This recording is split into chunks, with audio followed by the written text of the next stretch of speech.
जय श्री कृष्ण। स्वागत है आपका साधु कृष्णा के साथ। कैसे हैं आप लोग? बुद्ध पूर्णिमा अपने आप में एक ऐसी पूर्णिमा जो हमें जीवन के अंदर सुख, शांति, धैर्य से रहना सिखाती है।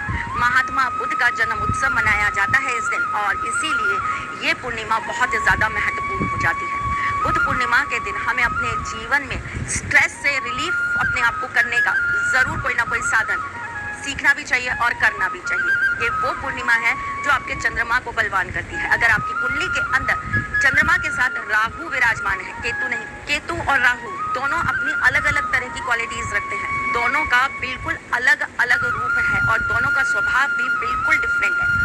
बुद्ध पूर्णिमा के दिन अपनी कुंडली में बैठे हुए चंद्रमा को और शुक्र को बलवान करने के लिए आपको कुछ उपाय जरूर करने चाहिए। जब जब चंद्रमा को राहु की पीड़ा सताएगी तब तब आपके जीवन में बहुत सारी चीजें आपको दिक्कत पैदा करेंगी। आपका जीवन अस्थिर हो जाएगा, आपका मन बिल्कुल भी टिक नहीं पाएगा, आपको बहुत ज़्यादा टेंशन, डिप्रेशन रहने लगेगा।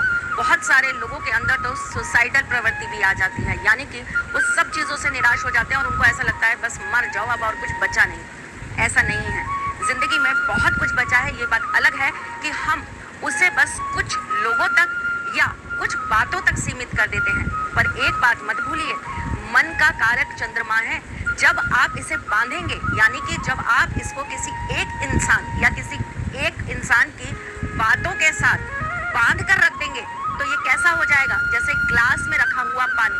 और अगर आप इस मन को खुला छोड़ देंगे तो ये कैसा हो जाएगा, नदिया की तरह बहता हुआ पानी। यानी कि आपको अपने जीवन में कभी भी बाइस नहीं होना, किसी एक इंसान के पीछे अपने आप को बिल्कुल निराश नहीं करना। जब कभी भी ऐसा हो तो सोच लेना अभी आपको और आगे बहना है, अभी आपको और बहुत कुछ है जो देखना है।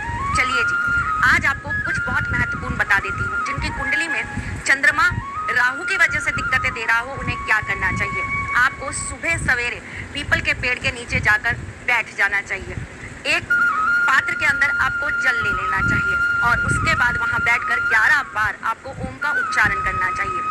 तत्पश्चात आपको ओम नमः शिवाय बोलते हुए आपको उस जल को ऐसे गोलाई में आपको चढ़ा देना है। पीपल पर एक जगह बैठकर, घूम का चक्कर नहीं काटना है, उसी जगह बैठकर आपको गोला बनाकर उस जल को अर्पित कर देना है। जिन पति पत्नी के बीच में बहुत ज्यादा दिक्कतें रहती हैं, जिनका आपसी एक दूसरे के साथ संतुलन नहीं बैठता, जिनकी म्यूचुअल अंडरस्टैंडिंग अच्छी नहीं है, ऐसे लोगों को एक साथ मिलकर आज के दिन शिव जी के ऊपर जल जरूर अर्पित करना चाहिए। जिन लोगों के जीवन के अंदर बहुत अस्थिरता है, आपको कोई भी चीज स्थिर रूप से मिल नहीं पा रही है, तो आपको क्या करना चाहिए, आपको आज कुशा को हाथ में रखकर स्नान करना चाहिए। ऐसे करने से आपका पुण्य बढ़ता है और आपके जीवन की स्थिरता बढ़ जाती है। भाग्य रेखा कितनी भी टूटी क्यों ना हो आपके हाथ में, अगर आप ऐसा स्नान रेगुलर हर पूर्णिमा पे करना चालू कर देते हैं, देखिएगा आपको कितनी जल्दी इसका इफेक्ट मिलेगा। और भाग्य रेखा हो या नहीं हो, ईश्वर के आशीर्वाद से आपका भाग्य जरूर बनेगा। जीवन में अगर आपको बहुत ज्यादा चंद्रमा परेशान कर रहा है और आप बहुत डिप्रेस्ड रहते हैं, आपको बात बात पर बहुत टेंशन होने लगती है, आप छोटी छोटी बातों से मायूस हो जाते हैं, आपके जीवन में सुकून नहीं है, आपको क्या करना चाहिए। एक छोटी सी चीज बताती हूँ। जब रात को चंदा मामा निकल जाए, उन्हें अर्घ जरूर चढ़ाइएगा। और अर्घ किस चीज का चढ़ाइए, अर्घ आप चढ़ाइए कच्चे दूध का। उसके बाद में आप अपने दोनों हाथों को आपस में लपेट लीजिएगा ऐसे करके, यानी कि उल्टा विपरीत। और इस मुद्रा में आप आंखें बंद करके अलगती पालगती मारकर बैठ जाइए और इस तरीके से अपने आप में महसूस करिए कि आपके ऊपर चंद्रमा की बरसात हो रही है। चंद्रमा आपके ऊपर अपनी चांदनी की बरसात कर रहे हैं, ठीक ऐसे जैसे हम शॉवर के नीचे हो जाते हैं। इस क्रिया को आपको कम से कम 15 मिनट करना है। जब आप ये क्रिया करें उस वक्त अगर आप ओम का उच्चारण करते हैं तो आपके लिए बेहतरीन रहेगा।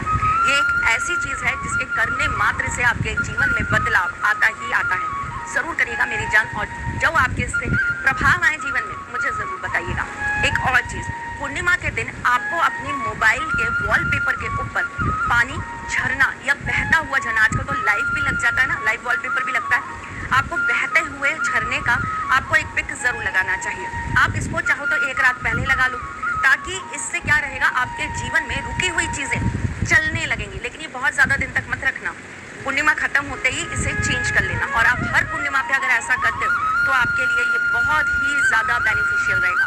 वो लोग जो ऑनलाइन ट्रेडिंग करते हैं, जो ऑनलाइन काम करते हैं, जो ऑनलाइन सेलिंग करते हैं, ऐसे लोगों को अपने लैपटॉप पर या अपने कंप्यूटर पर भी सेम चीज़ ज़रूर करनी चाहिए ताकि आपको फ्लो मिले, आप ज़्यादा से ज़्यादा फैल सको। बहुत सारे यूट्यूबर्स मुझे मैसेज करते हैं, बहुत सारे इंस्टाग्राम वाले मुझे मैसेज करते हैं, हमें प्रमोट करने के लिए तरीका बताओ, हम फैलें, हमारा नाम हो, हमारे सब्सक्राइबर्स, हमारे फॉलोअर्स बढ़े। करो ना मेरी जान, आप सबके लिए बहुत सरल तरीका है ये आपको फैलाने का ही काम करेगा। फैलेंगे तो लोग आपको सब्सक्राइब करेंगे, फैलेंगे तो लोग आपको फॉलो करेंगे। हालांकि मुझे पता है मेरे साथ के भी बहुत सारे मेरे कॉम्पिटिटर्स ये काम करेंगे, बट डोंट वरी, करिए, आपका जीवन सुधरता है तो मेरे लिए बहुत अच्छी बात है। चलिए एक और विशेष चीज़ बताती हूँ आपको। चंद्रमा मन का कारक है और मन इंसान को बहुत कुछ दिखाता है।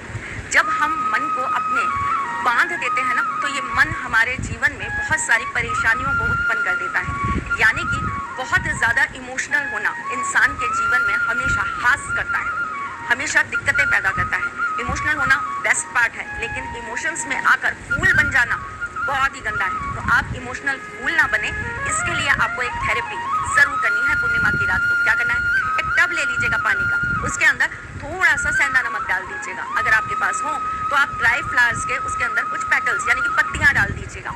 उसके बाद आपको अपनी कमर सीधी रखनी है। हमेशा एक बात ध्यान रखना, शिव जी की पूजा, चंद्रमा की पूजा करते समय रीढ़ की हड्डी आपकी एकदम स्ट्रेट होनी चाहिए। अपने पैरों को आप पानी के अंदर रखिए और उसके बाद आप लगातार बैठकर किसी मंत्र को चैंट करिए। लगभग आपको 21 माला चैंट करनी चाहिए।